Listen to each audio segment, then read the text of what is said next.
যে ক্ষুদ্র সামর্থ্য আছে তার সেইটুকু তাদের হাতে পৌঁছে দিলাম। আর জামাতের পক্ষ থেকে আমাদের এই ঘোষণা যে আমরা আগামী দিনগুলো তাদের সাথে থাকব, তাদেরকে আমরা ছেড়ে যাব না।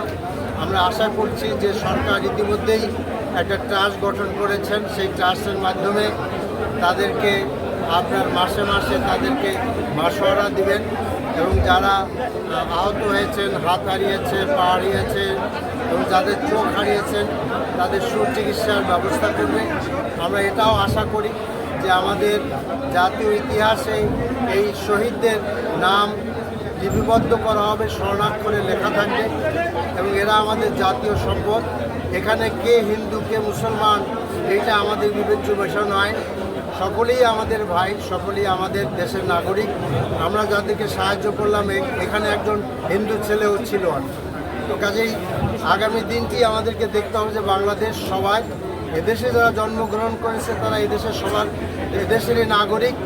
কেউ সংখ্যা লেগু, কোন সংখ্যক গুরু নয়, সবাই বাংলাদেশের নাগরিক। এবং এই যে সরকার, এই সরকার আমাদের বিপ্লবোত্তর জনতার সরকার, ছাত্রদের সরকার। এই সরকারকে বিফল হতে দেওয়া যাবে না। জামাতের পক্ষ থেকে আমরা এই আশ্বাস সরকারকে দিচ্ছি, আপনাদের সামনেও বলতে চাচ্ছি যে আমরা যত প্রকারের সহযোগিতা দরকার এই সরকারকে করব, পুলিশ প্রশাসনকে করব, সিভিল প্রশাসন করব, মিলিটারিদেরকেও করবো।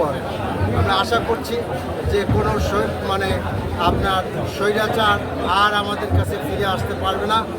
আগামী বাংলাদেশ আমরা একটি সুন্দর বাংলাদেশ গড়ে তুলব, যেই বাংলাদেশ মানুষের অধিকার নিশ্চিত করবে, বাক ব্যক্তি এবং সংবাদপত্রের স্বাধীনতা নিশ্চিত করবে, যাতে মানুষ কথা বলতে পারে, সাংবাদিকরা তারা তাদের প্রয়োজন মোতাবেক তা লিখতে পারেন, বলতে পারবেন।